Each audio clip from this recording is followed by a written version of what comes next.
Data is the new oil. ये आप सभी ने पिछले कुछ सालों में बहुत बार सुना होगा। एंड द रीजन इज पिछले कुछ सालों से आ रही डेटा लीक्स की reports. These reports are alarming for sure, क्योंकि ये डेटा लीक्स उन सोशल मीडिया प्लेटफॉर्म्स पे हो रही है जिसने अपने डेली लाइफ में एक इंपॉर्टेंट जगह बना ली है। हम रोज़ क्या करते हैं, कहाँ जाते हैं, किससे बात करते हैं, हमारे मोबाइल नंबर्स, हमारे लोकेशंस और ऐसे ही बहुत सी information already in social media platforms के सर्वर्स पे स्टोर्ड है। और फेसबुक के रीसेंट डेटा लीक और उसके amount of compromise user base ने इसे और भी ज़्यादा इंपॉर्टेंट बना दिया है। तो चलते हैं मेन स्टोरी पे और जानते हैं कि इससे हमें क्या फ़र्क पड़ता है।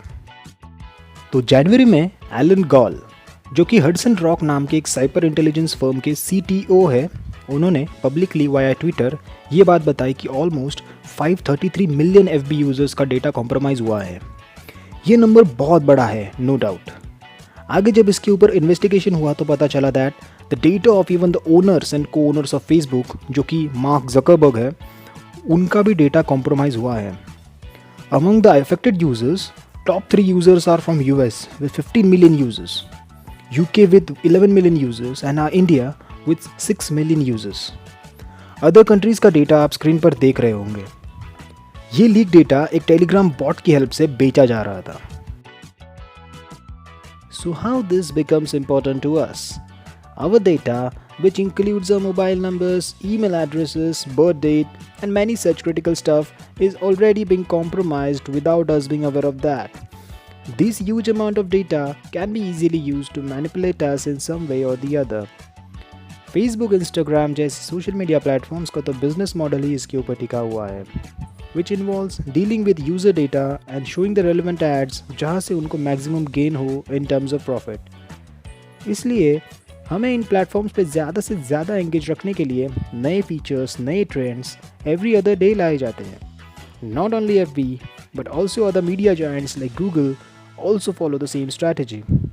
Already इन मीडिया giants के ऊपर US के कोर्ट्स में ट्रायल्स चल रहे हैं, and often we see that they are speechless over the questions by the authority. So the data leaks is nothing new with Facebook. If you remember the Cambridge Analytica scandal, उसका impact पूरे world wide था, and उसका reason आपको screen पर दिख रहा होगा। After all this discussion, question is what we can do with this. तो सबसे पहले हमें देखना है कि क्या हमारा डेटा कॉम्प्रोमाइज़ हो रहा है। तो ये चेक करने के लिए मैंने थोड़ा गूगल किया, कुछ एडिटोरियल्स पढ़े, तो पता चला that we have a site called have I been pwned. इसका लिंक मैं आपको वीडियो के डिस्क्रिप्शन में भी दे दूंगा। तो ये साइट कैसे वर्क करती है, इस पे हम कैसे पता कर सकते हैं कि हमारा डेटा कॉम्प्रोमाइज़ हुआ है या नहीं, ये देखने के लिए हमें यहाँ पे स्क्रीन के ऊपर जाना होगा। Let's do some quick practical. So अभी हम आ गए हमारे स्क्रीन के ऊपर। यहाँ पे मैं टाइप इन करूँगा हैव आई बीन पॉन्ड। पहले लिंक पे क्लिक कर देता हूँ। इस वेबसाइट का लिंक मैं आपको डिस्क्रिप्शन में भी दे दूँगा ताकि आप सीधा वहाँ पे पहुँच सकें।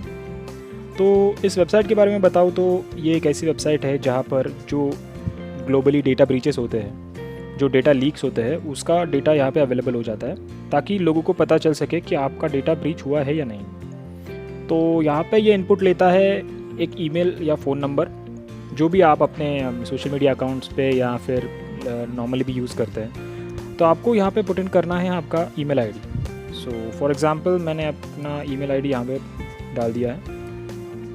तो लेट्स चेक। तो यहाँ पे ये बता रहा है कि नो पॉन इज फाउंड। अगर आपके इसमें भी ऐसा ही मैसेज आ रहा है कि that is no pwn is found, then we are good. लेकिन अगर आपको यहाँ पे किसी प्रकार का अलर्ट दिखाई पड़ रहा है कि आपको बता रहा है कि आप इतनी जगह पे आपका जो डेटा है वो ब्रीच हुआ है, then that is an alarming sign. तो सबसे पहले जाके आपको अपने सिक्योरिटी में इसका पासवर्ड चेंज कर देना है, दैट पर्टिकुलर अकाउंट। और ये करने के बाद आप एक स्टेप सिक्योरिटी की तरफ बढ़ते हैं। सेकेंडली, मल्टी फैक्टर ऑथेंटिकेशन, ये आपने सुना होगा, इसको आपको इनेबल कर देना है because that is something which is the need of the hour. And I would suggest कि मल्टी फैक्टर ऑथेंटिकेशन जहाँ भी पॉसिबल हो सके आपको इनेबल कर देना चाहिए। सो ये था मेरी तरफ से कुछ सजेशन और दिस वेबसाइट के बारे में थोड़ा रिव्यू। तो let's get back to our video. So that is it for today guys. I hope आपको ये वीडियो इन्फॉर्मेटिव लगा हो। Do consider subscribing the channel for more such videos. Like this video and share it with your friends and family.